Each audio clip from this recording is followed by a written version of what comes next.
अभी हम लोग गोरखपुर टाउन हॉल पर उपस्थित हैं और हमारे पूरा देश एक तरफ पंकज कुमार सिपाही के समर्थन में उतर चुका है रोड पे। क्या नाम पड़ता है सर? मैं चंद्रेश प्रताप सिंह बस्ती जनपद से हूँ। जिस तरह सिपाही को पीटा गया और जेल भी भेजा गया, क्या लगता है न्याय होना चाहिए कि नहीं होना चाहिए? देखिए, इस तरीके से एक तरीके से लोकतंत्र की हत्या हुई है, कानून की हत्या हुई है और संविधान में सबको अधिकार है।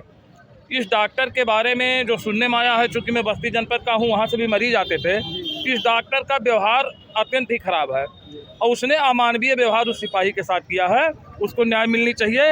अगर जरूरत पड़ी एमएलसी साहब भी बुलाए तो आज हम 100-150 लोग आए हैं, तो इनके समर्थन में पूरी बस्ती से एक फौज आएगी और जिस भी स्तर की लड़ाई। सिपाही की पत्नी गिड़गिड़ाती रही कि डॉक्टर साहब छोड़ दीजिए, वो डॉक्टर ने थोड़ा सा भी नहीं समझा।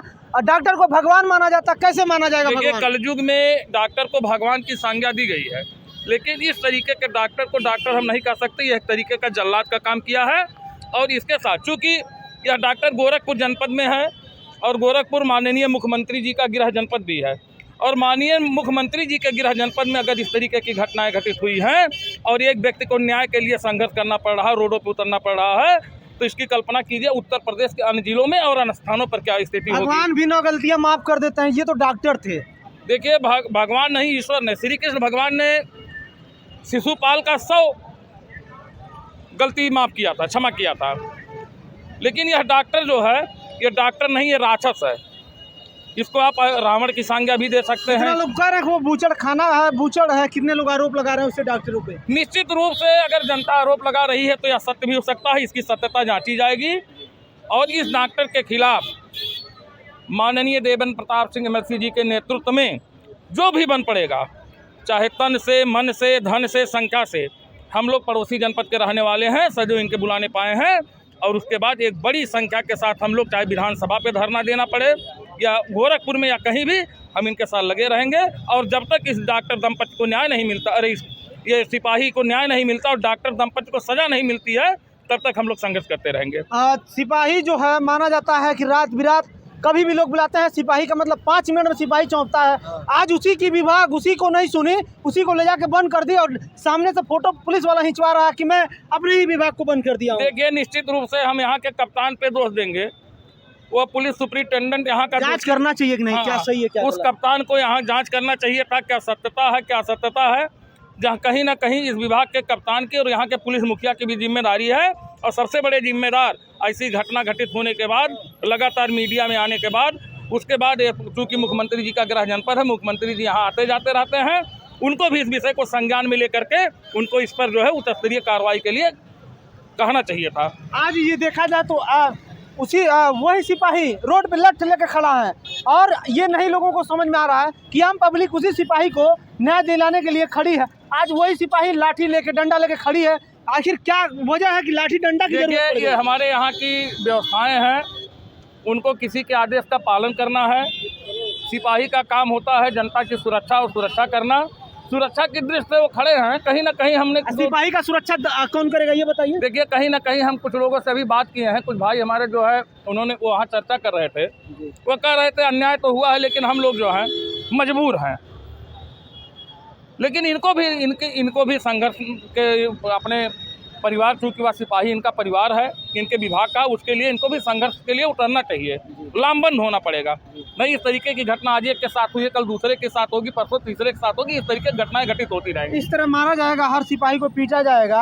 आखिर सिपाही का ये जो मारा गया जिस तरह, क्या लगता है आने वाले समय में संगठन बन जाएगा?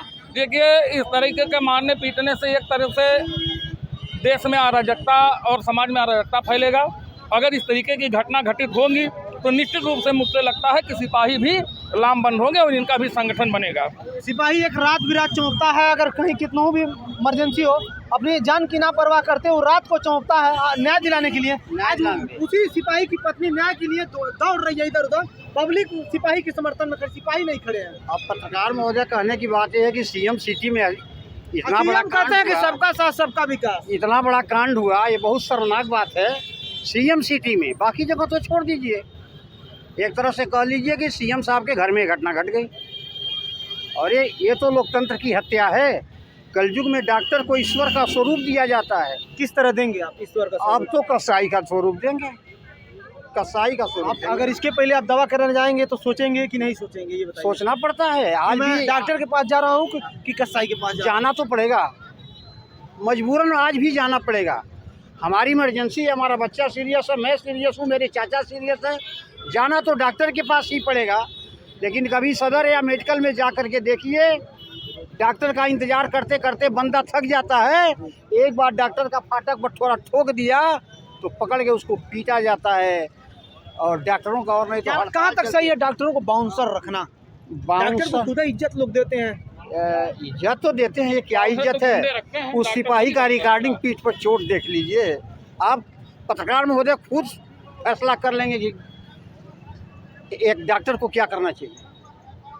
अरे आप कलयुग के ईश्वर कहे जाते हैं, किस तरह माना जाएगा ईश्वर को? माना किया जाए पत्रकार महोदय। अब इनके ऊपर संदेह है। कोरोना काल में जगह रहते हुए, सारे बेड खाली रहते हुए मरीजों को ठेल दिया गया, भागो भागो, जगह नहीं, भागो भागो भागो, एक सिलेंडर थमा दो, इनको पैसा जमा करिए, भेज दीजिए घर, बंदा पहुँच। सभी डॉक्टरों को बात नहीं कर रहा हूँ, जो उस पात्र हैं मैं उनका बात कर रहा हूँ। देखिए सभी कोई डॉक्टर अभी भी डॉक्टर भगवान के पात्र हैं। सुनिए, बिल्कुल सही कह रहे हैं पत्रकार महोदय, लेकिन 100 में 90 ऐसे हैं जल्लाद जिसको कहा जाता है। 100 में 90 हैं, 10 सही हैं। मैं ये नहीं कह रहा हूँ कि 100 के 100 गलत। आज भी 10% हैं आपकी समस्या को समझने वाले हैं, और हर विभाग में इस तरह का है, समझने वाले हैं। जय हिंद, जय भारत।